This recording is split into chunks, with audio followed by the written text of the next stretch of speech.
an Unspoiled Network podcast. This is Spoil Me, brought to you by Megan, covering 6 of Crows, chapters 34, 35, 36, 37, and 38. In these chapters, I thought that the heist had gone left already, but this time, this heist goes like a full 360. God, this heist is a disaster. I don't know, I've lost track. Welcome to Spoil Me.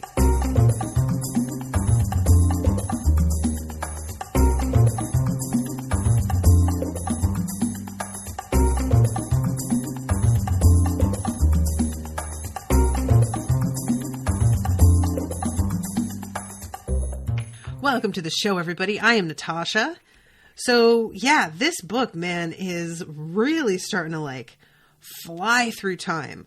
This section, I don't think I even quite hit 50 pages, but it seemed like a really good spot to stop because chapter 38 is the end of part 5, The Ice Does Not Forgive, and I felt like I should just stop there instead of beginning the next section, part 6. So, it was, 5 chapters that equaled like 45 pages. So each of these chapters is a short burst comparatively. And we just get so many different POVs. Basically, everybody except Inej is covered in this section. So let's start off with Nina. This is one of those moments where I have like that knot of anxiety, and I really suspected from the moment that she begins to talk to Broom that he recognized her.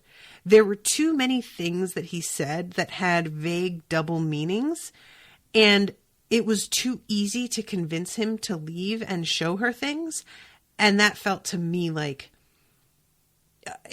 from what she had said of him before and how like icy he was, it just didn't seem like he would be someone who would so easily show off private areas in the prisons and tell things to her without either being genuinely like committed to her somehow. The whole thing, it just stank.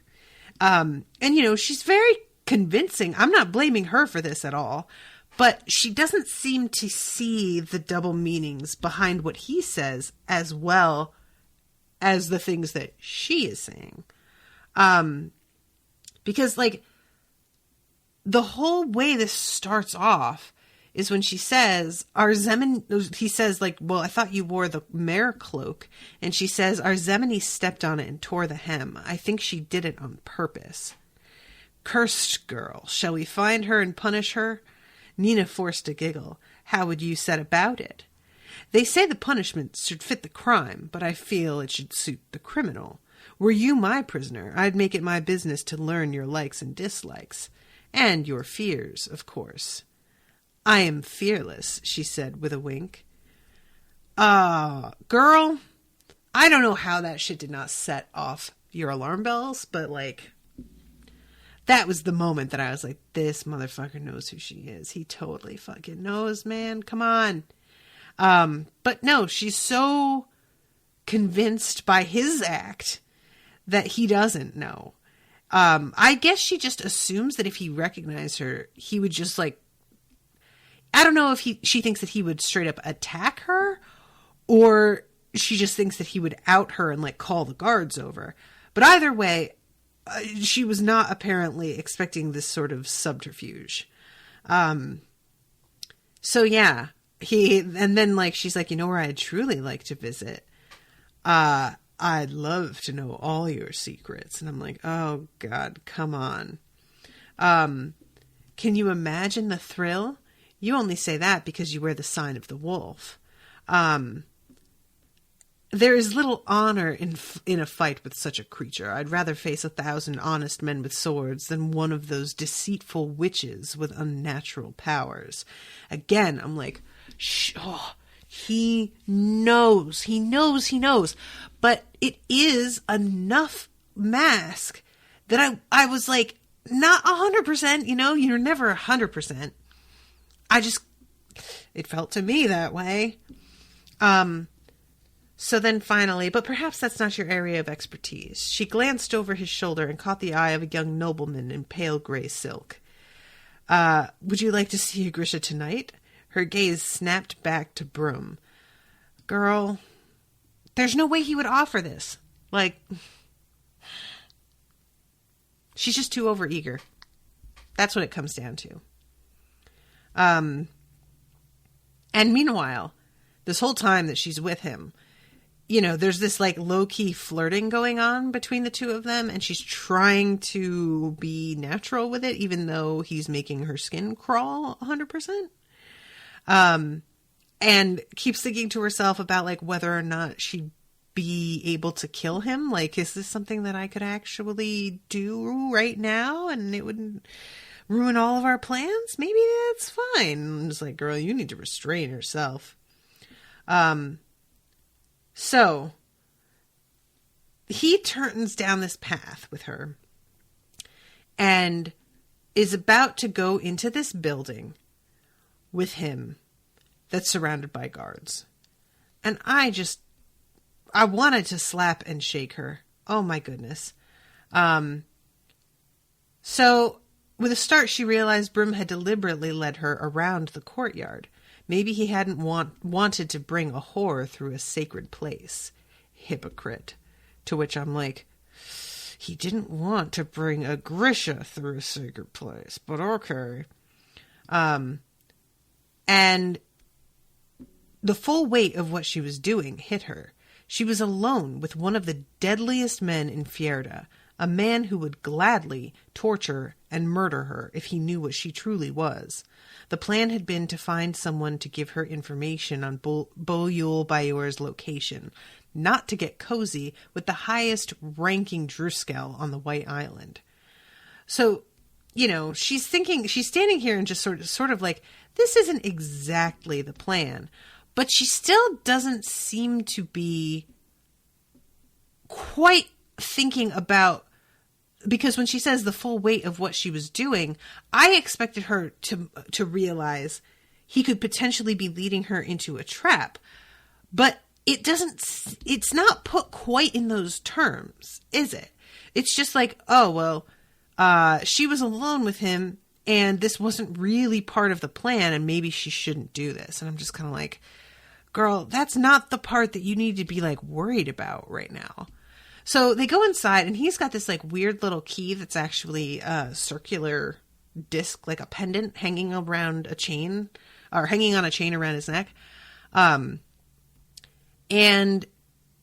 all of the moments here where she's like, well, why is there a laboratory? Such an inquisitive little thing. And I'm like, if he fucking knows, he fucking knows. And this goes on for so long. But he leads her through because she, allegedly just wants to see a Grisha. And there's like moments where she's like, well, he doesn't look like very much fun about these Grisha who are imprisoned and clearly like dealing with being drugged and tortured, where Broom says, I could press this button and give you a real show. And she declines. And I don't blame her for declining. Don't get me wrong. I don't want to see somebody be fucking tortured with drugs. But the fact that she pulls away is really the thing that to me, I wish that she hadn't shown her hand quite that much. Because if she had been as curious as she acted, this would have been nothing. She would have been like, yeah, press the button. What could that be? But it doesn't really matter because he knew before anyway. So, in the end. So yeah, she says that she wants to find a quiet corner. And he brings her into this room and says a bit of privacy and a bit of charm. And opens the door and asks her to pass past him. And I'm like, tearing my hair out at this point. I'm like, Nina, how are you this stupid that you're going to precede him into this room? Why would you do that? But she does, because she's not fucking thinking. She's way overconfident here. And he slams the door. And she is going to, like, bust his eyeballs out of his head or something. But then he says, you could do that, but it's not like it's going to unlock the door. And by the time you do it, I'll still have pressed this button, which will dose you with some of the Jurda Parem, which you know what that does to you. So she's standing there staring him down, and he then says, the vengeance is not mine to take. There's someone else who owes you so much more. And at that moment, I was like, motherfucker. Now, I'm going to be honest. When Matthias shows up, it did occur to me that this was an act. But he's so convincing that I started to think, I was like, okay, clearly she gets out of here. And I know from being inside Matthias's head that he loves her. So I don't think this is going to stick, but he might be betraying her and then going to reconsider it later, and it's going to take a little while. It turns out that my initial impulse was true and that he is play acting here, but he's very convincing. So I definitely and the way he handles this whole thing. Did you really believe I'd turn against my nation? That I'd give up the cause I devoted my life to? I may never be Drew Scale again, but I'll find another way to serve Fjerda, and I'll get to see you dosed with Jurda Parem. I'll get to see you mow down your own kind and beg for the next fix. I'll get to see you betray the people you love as you asked me to betray my own.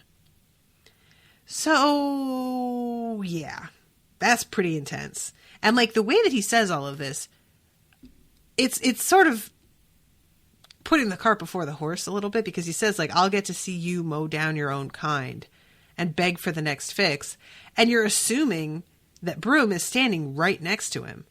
But then, like, his conversation with Broom, he acts like he doesn't know why they're imprisoning the Grisha. And that, like, oh, really? You're going to have them fight each other? And I'm like, but you just said that. So why are you acting like you don't know? So that didn't really work for me. But yeah, so Matthias is with Broom outside, who is congratulating him on getting back and turning her in. And he's sort of grilling Broom on the testing on the Grisha and, like, how many times have you tried this drug out? And how do you control them? And Broom says that they have it mixed with, like, a sedative that makes them more pliant. And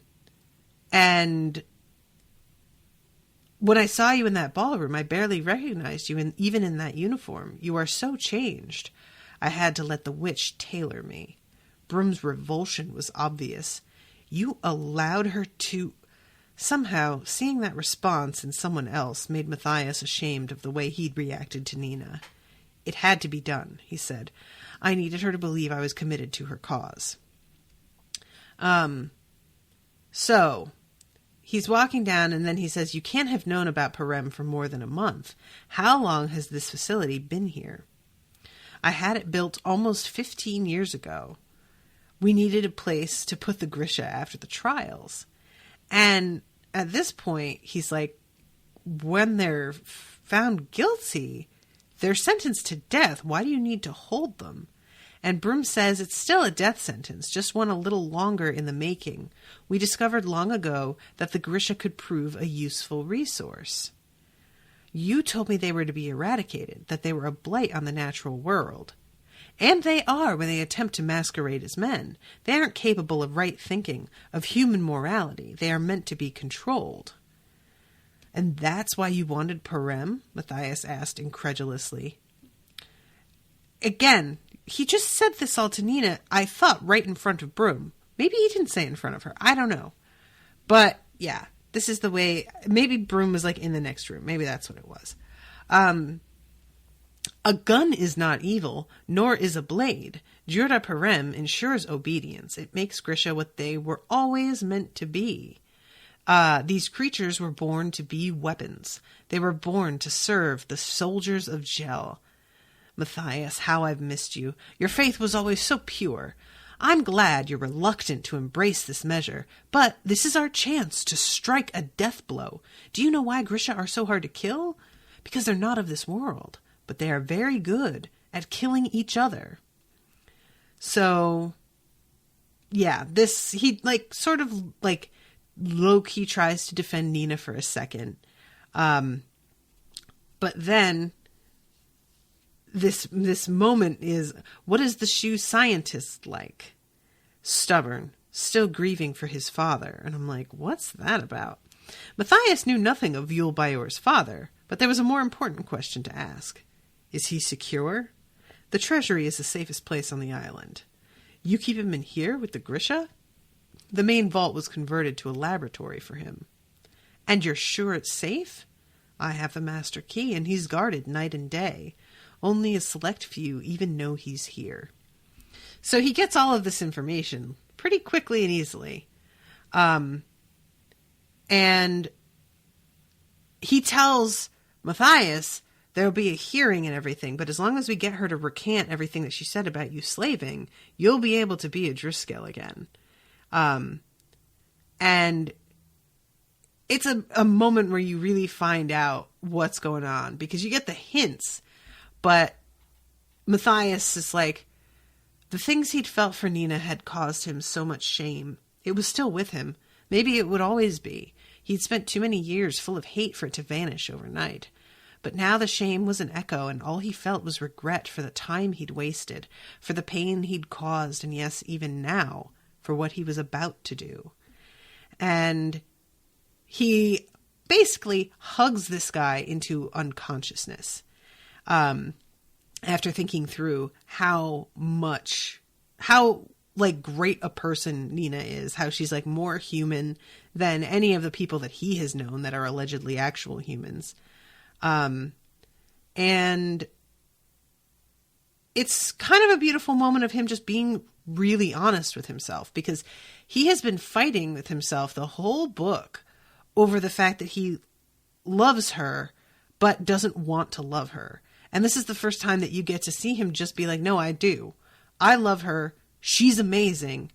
And I know now that everything that I have been taught is bullshit, and that I've been brought up on poison and fed this garbage, and I need to leave this behind and grow up. So yeah, it's a nice moment, and I really appreciated this. So, we get a little bit of a peek back to the fact that when they are in the ballroom, Matthias sees Broom and sees the way that Broom is watching Nina and following her, and he knows Broom recognizes Nina and tells Kaz, and Kaz is like, listen, if you play this right, you can simultaneously save her and fulfill the mission and find out where Yul Baior is. So Matthias pretends to out her and says that he doesn't know if she has other people working with him here. So he doesn't give anybody else away. And after making Broom pass out and leaving him there, he's just so sad, because he's realizing that he's leaving this part of his life behind that he had been so sure about. And that is always a really bittersweet moment of growing up, is the simultaneous understanding that you are growing up, that you understand things better now, but also looking back at who you were and the certainty that you had, and how painful it is to know how wrong you were and how clear things seemed to you at the time. And because that brings with it its own knowledge, its own certainty, that at some point you're going to look back at this moment and realize that you didn't know anything either. The number of times in our lives that we realize we were really wrong about whatever we thought. I don't know how many times you can count that, but some of them stand out more than others. And I really like this as well. One of the things he respected most in his mentor was his mercilessness, his willingness to do hard things for the sake of the cause. But Broom had taken pleasure in what he'd done to these Grisha, what he would gladly have done to Nina and Jesper. Maybe the hard things had never been difficult for Broom the way they'd been for Matthias. They had not been a sacred duty performed reluctantly for the sake of Fjerda. They had been a joy. I'm like, yep, that's the thing. So, yeah, he leaves him and goes and gets Nina out. But before we go to them, let's go to Jesper, because this fucking thing, I don't know what other party has jumped in on this here, but obviously there is another player in town, because we have some tide makers, as they're called, cropping up. And these tide makers have some powers that are pretty fucking terrifying. Let's talk about that. So Jesper is sitting by the wall, and he has his rifle out, and he's like, waiting to snipe somebody off if he needs to. And the black protocol gets triggered. And Wylan, what is it that he says? Wylan says, "I've got it." And I'm like, not even remembering at this point what it is that he's like trying to get. That's how it's been a little while between commissions for this, so I lost track. But all right, let's go. And they get up to leave, and 6 guards come at them, and they turn to run in the opposite direction. But then Wylan points out the guards aren't coming at them. They're coming at some guy who's standing in the courtyard, not by the gatehouse where they are. He's in a uniform. And then all of a sudden, a woman comes through the wall, straight through it, and also is wearing a uniform. And Wylan is like, oh, these are tide makers. And the guards opened fire, the tide makers vanished, then reappeared behind the soldiers and lifted their arms. The guards screamed and dropped their weapons. A red haze formed around them. The haze grew denser as the guards shrieked, their flesh seeming to shrink against their bones. "It's their blood," Jesper said, bile rising in his throat. All saints, the tide makers are draining their blood. They were being squeezed dry. Ooh, that is disgusting. That's horrifying. That is a fucking hell of a power. So, they're about to bail when the female comes at them. And apparently they're, are they in uniform? Did they change into, I think they are. So she doesn't know that they're not part of this. And she goes to kill the 2 of them. And Jesper sees his fucking blood floating in the air in front of him for a second, starting to come out.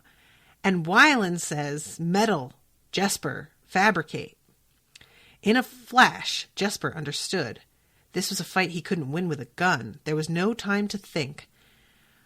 He focused all of his attention on the bits of metal clinging to his clothes, the shavings and tiny particles from the severed link in the gate chain.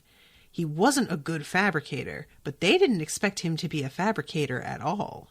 He thrust his hands forward, and the bits of metal flew from his uniform, a gleaming cloud that hung in the air for the briefest second, then shot towards the tide makers. So, this metal, burrows into their flesh, and because of the way this works, it keeps them from, evaporating and escaping. He drove the metal home into their organs, questing deeper. He could feel them attempting to manipulate the particles of metal. If the problem had been a bullet or a blade, they might have succeeded, but the flecks and shavings of steel were too many and too small. The woman clutched her stomach and fell to her knees. The man screamed, coughing up clotted black specks of metal and blood. So Jesper stops and backs away, but he thinks that he may have killed these people and realizes, they're also Grisha like me. I might have killed some of my own fucking people just now. Which, yeah, that's a lot to take in. That's a huge bummer. I don't know, because there's Shu. And we find out later that Boyle Bayur is dead, and his son is here. I'm like, are they here to bust him out? Were they planning on doing the same thing? But anyway, so Wyland says, Jesper, we have to go. Jesper made his feet move, made himself follow Wyland and scale the rope to the roof. He felt woozy and lightheaded. The others were depending on him. He knew that. He had to keep going, but he felt like he'd left some part of himself in the courtyard below, something he hadn't even known mattered, intangible as mist. Metaphor, because he literally left some part of himself. He left some blood, a mist of blood. But also, he might have hurt some of his own people, and he just never even knew that he cared about that. Like, being a fabricator isn't something we even knew about in the first place up until like 2 chapters ago. Not 2 chapters ago, but, a section or 2 ago. And obviously it's not enough a part of his identity that he wanted to train and learn how to do it, or that he wanted to identify with Grisha and tell Nina that he was one of them. It's a really interesting, I kind of like it because it's something that I feel like even in present day, a lot of us sort of are experiencing as we come to terms with like the different parts of our identities, as especially someone who is learning more about like racial inequities and disparities in how people are treated and systemic racism. It's really forcing me to like acknowledge the fact that I am Hispanic while also acknowledging the fact that I am white presenting and don't get treated the same way as somebody who presents as Hispanic. And it can be confusing to really understand your own identity in that sense and where you belong. And I'm somebody who, when I'm around white people, I'm very acutely aware that I'm not a white person. I don't fit, I know this when I'm around mostly white people. But when I'm around Hispanic people, I don't speak fluent Spanish. I'm not part of that either. So it's hard for me to feel like I know where I belong. And yet, when people are being targeted lately due to all of this craziness about immigration and the wall, I still feel it in this way that I never really expected. And there's a weirdness there because it is sort of like something you didn't even know mattered. Like I like the way that that's phrased, and I feel like that's something that a lot of folks are dealing with lately, is like kind of understanding or trying to understand the different facets of who they are and what those mean to them and whether they matter or not, because there are going to be parts that don't. And it's easy to want to distance yourself from the parts of you that are inconvenient or that are not necessarily looked on too favorably by society. But Jesper, the part that he's tried to distance himself from is a targeted, oppressed group of people. So it's really understandable why he's made the choices that he has and tried to sort of avoid being a part of that world if he could.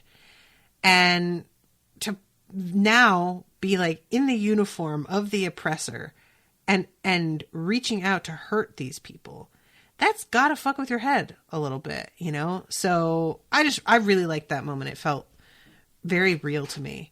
And it felt like a real emotional moment for Jesper in a way that I don't feel like we've necessarily seen so far.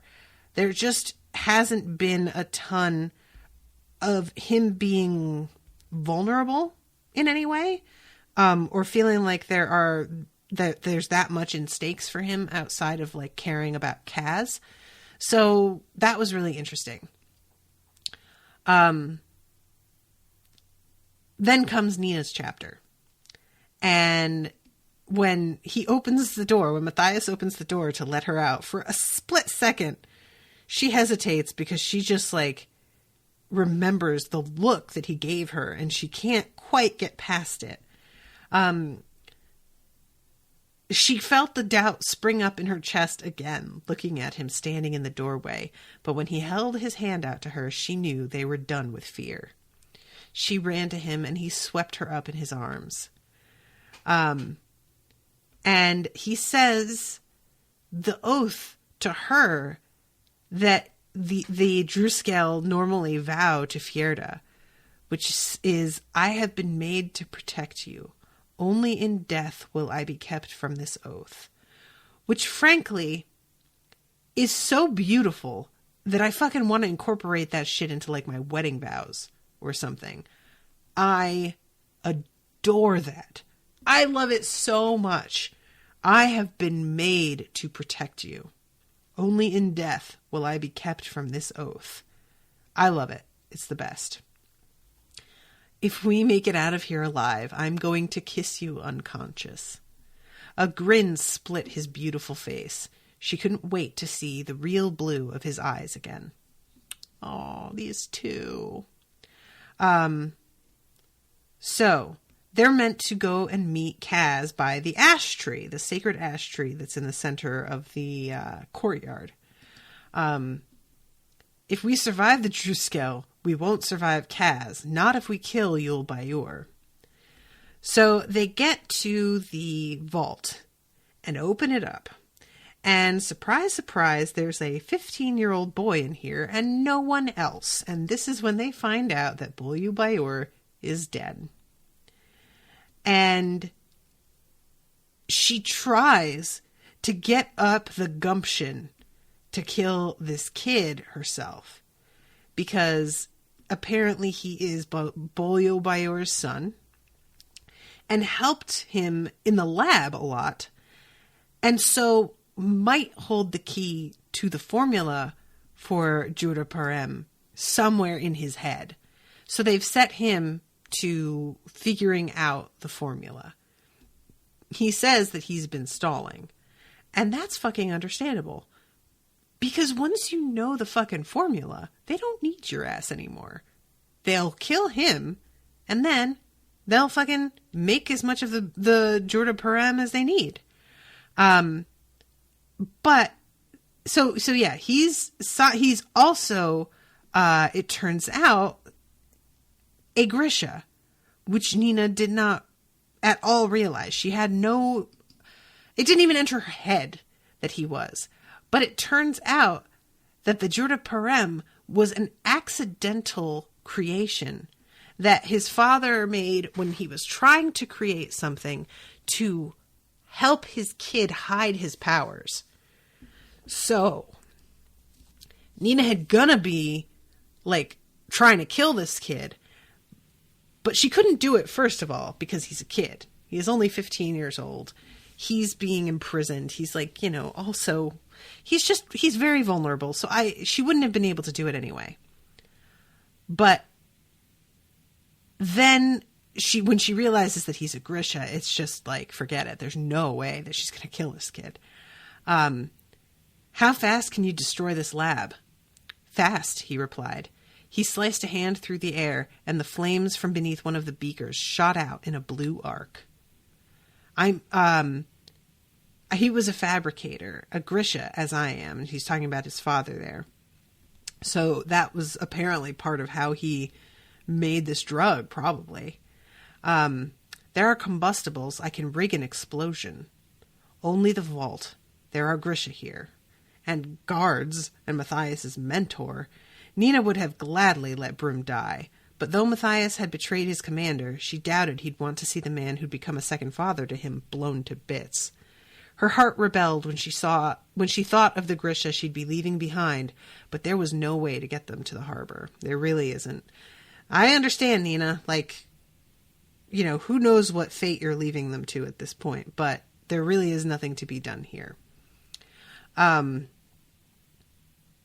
So, they're heading down the hall, and apparently, this black protocol is keeping the hallways generally, open and empty. And there doesn't seem to be anywhere for them, any place that they're going to be held up. They decide to dash through this hedge maze in order to use it as cover until they get to the ash tree. And as they go through, they get stopped by guards there. But they're in the maze, So there is a chance that they can pretend like, oh, we're just, from the party and we're just here in the maze. As they're standing there, the fucking explosion happens. And this buys them a little time. Matthias was already striding toward her with Kuei. She pushed to her feet. "Sten!" cried two guards, breaking off from another group running in the direction of the treasury. "What's your business here?" "We were just enjoying the party," Nina exclaimed. It was embarrassingly easy to let her tears flow. He held up his gun. "Show me your papers." "No papers, Lars." And fucking Matthias outs himself here and tells Lars exactly who he is. And unfortunately, Lars recognizes Nina because apparently Broom let plenty of people know where he was going and who he was going with before he left the party. So he recognizes immediately that Matthias is a traitor and working with Nina. And Nina is about to drop Lars to the ground when she gets wrapped in cables. Now, the fact that Grisha need to be able to physically hold their hands up to use their power seems like seems a little too convenient. It seems like we just need ways to keep them from being able to use her hands are still there. She can't, does she have to lift her hand directly parallel to wherever in his body that she's going to be targeting? Can't she hit the heart rate starting with the pulse in his calves and thighs, maybe? But no.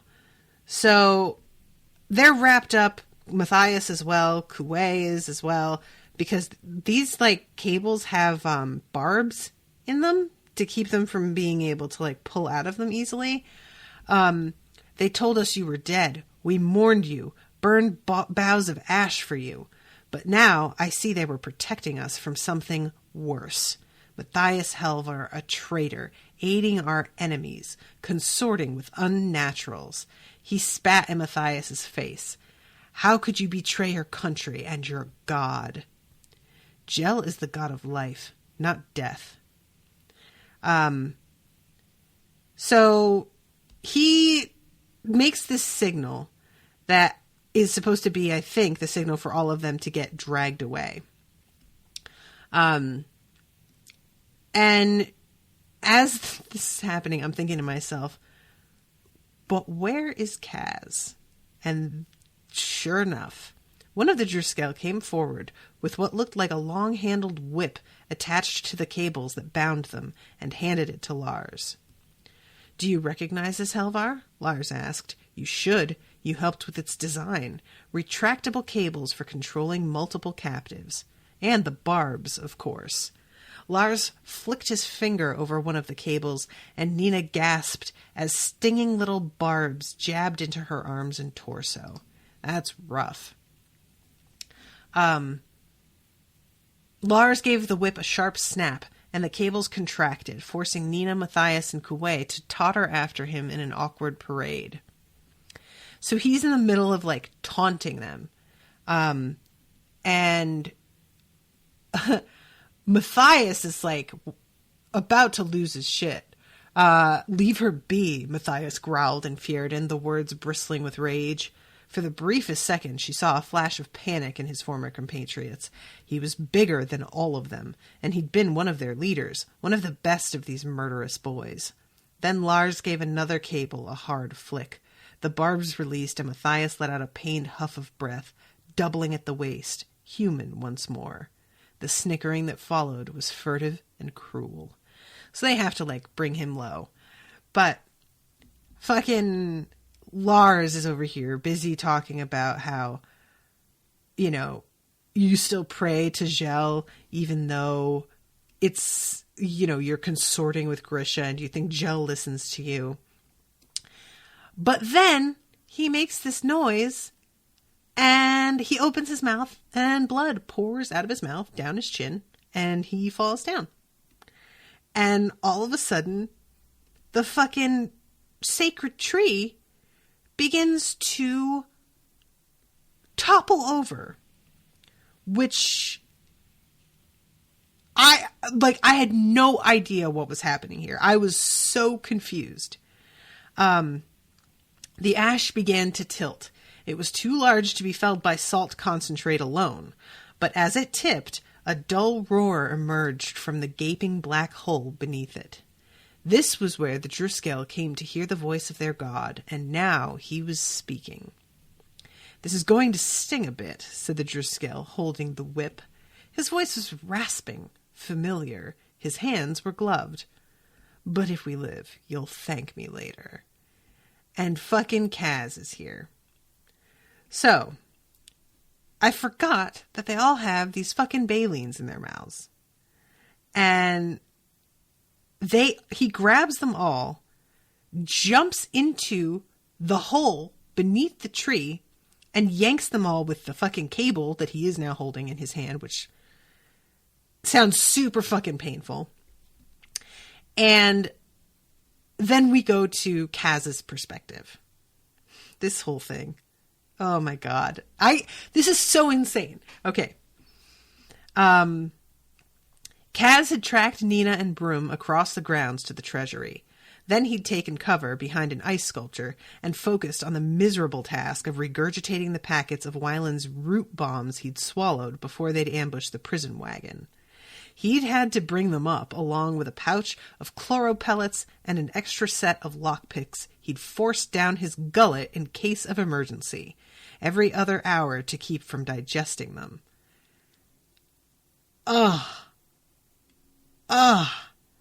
It hadn't been pleasant. He'd learned the trick from an East Stave magician with a fire-breathing act that had run for years before the man had accidentally poisoned himself by ingesting kerosene. It hadn't been pleasant.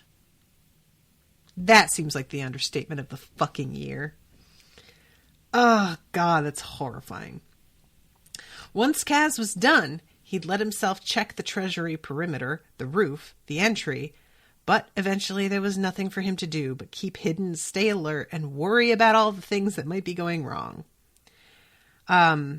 He remembered Inej standing on the embassy roof, aglow with some new fervor he didn't understand but could still recognize. Purpose. It had suffused her with light. "I'm taking my share, and I'm leaving the dregs." When she'd talked about leaving Ketterdam before, he'd never quite believed her. This time was different. So,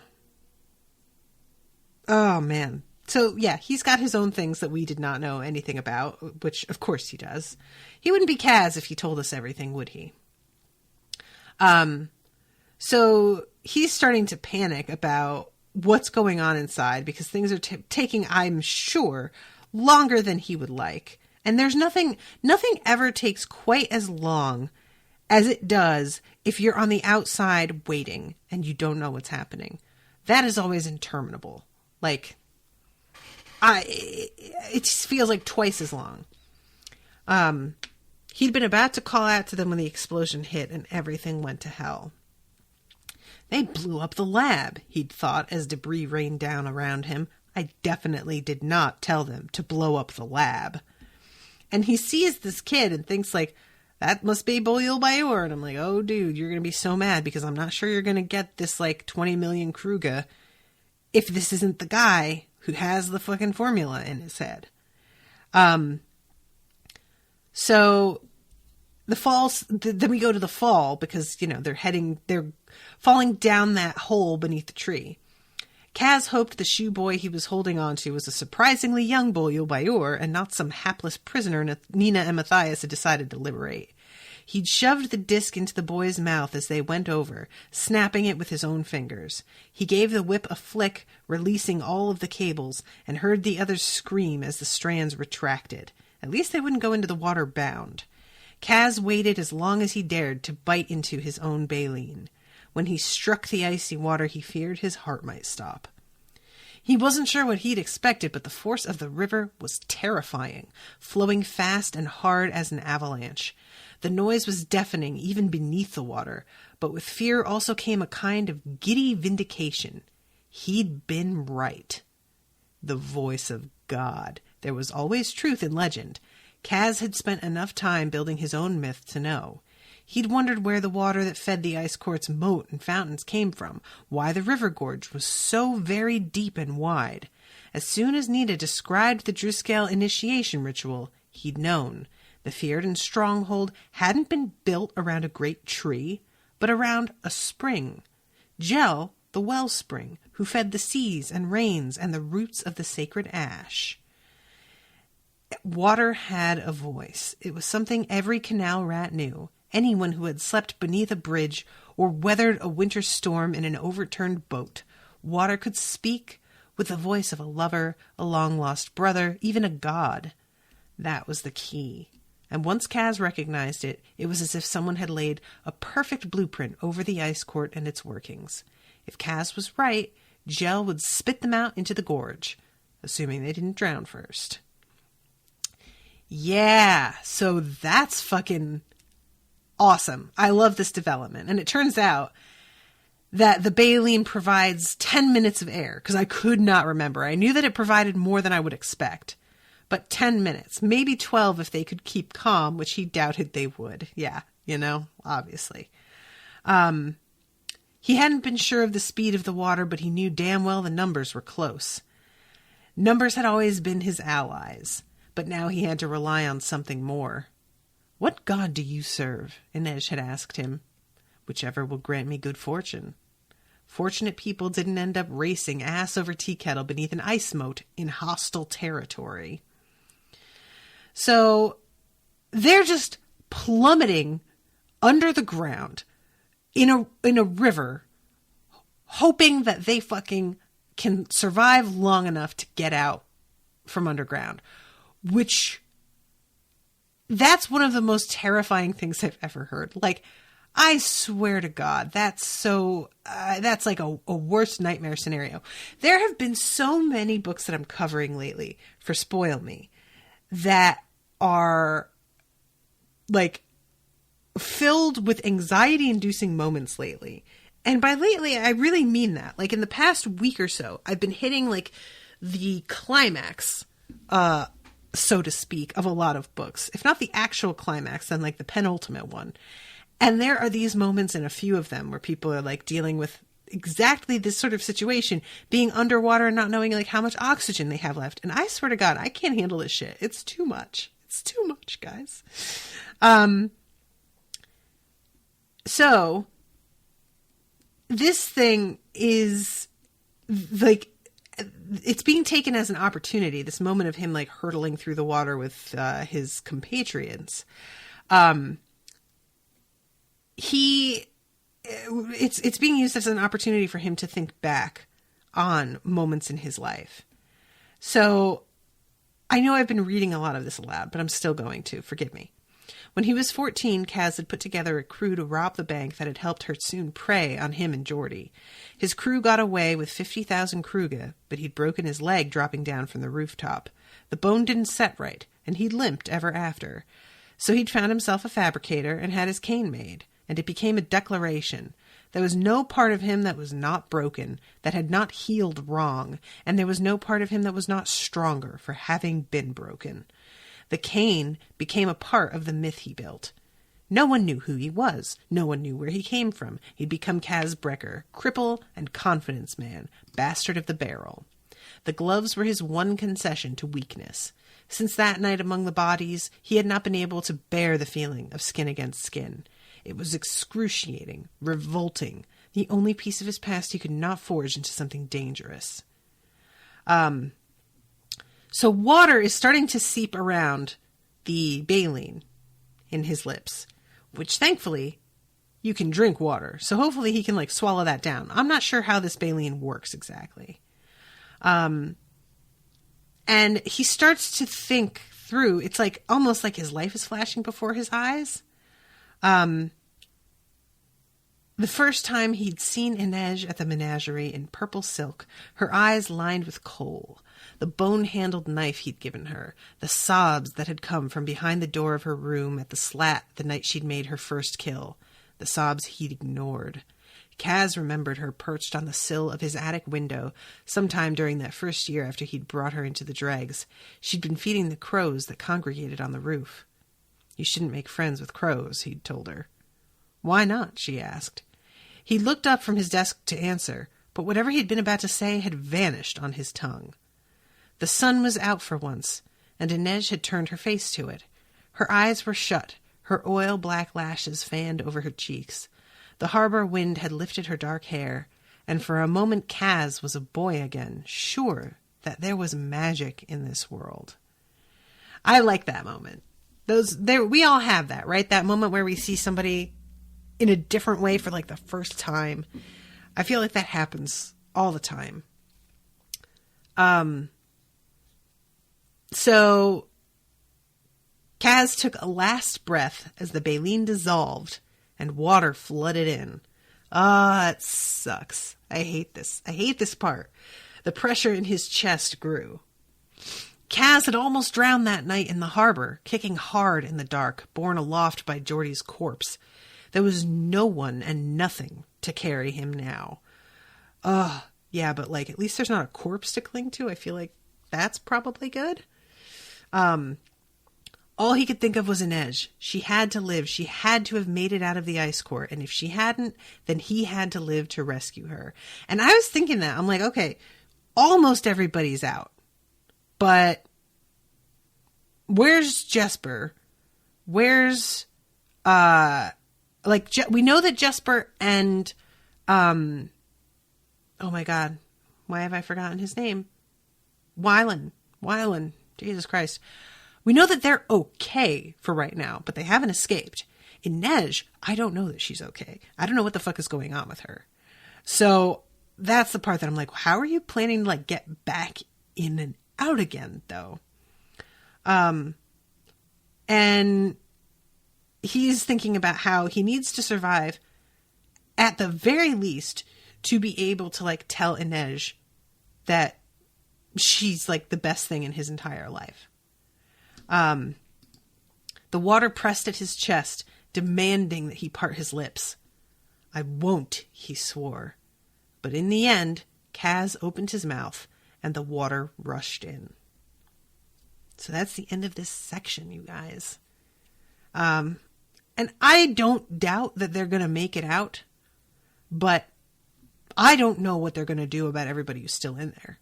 I don't know how that's going to happen.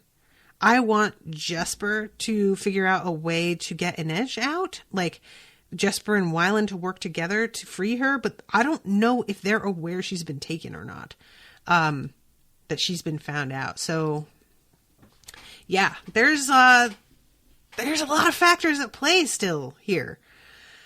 This is really good though. Only one section left, one part. And I'm not sure how many pages is in it, but probably one or two more commissions will finish this book off. So I'm really interested to see what happens after this. Oh boy. So yeah, thank you very much to Megan for commissioning this. Cause I was a little bit bummed at how long it was between the last one. And I mentioned something about it, I think to Liz, and she was like, I'm going to do a little poke in the Spoil Me group and see if I can get anybody else to come through, because, she like can't commission the whole thing on her own, but there are other people who have read this book who are into it. So yay, thank you, Megan, for coming through on that, and hopefully it won't be too long before I'm able to wrap this one up. So again, thank you so much to everybody for listening. Thank you to Megan, and I will hopefully be seeing you all again soon with a new episode. Until then, toodaloo, motherfuckers.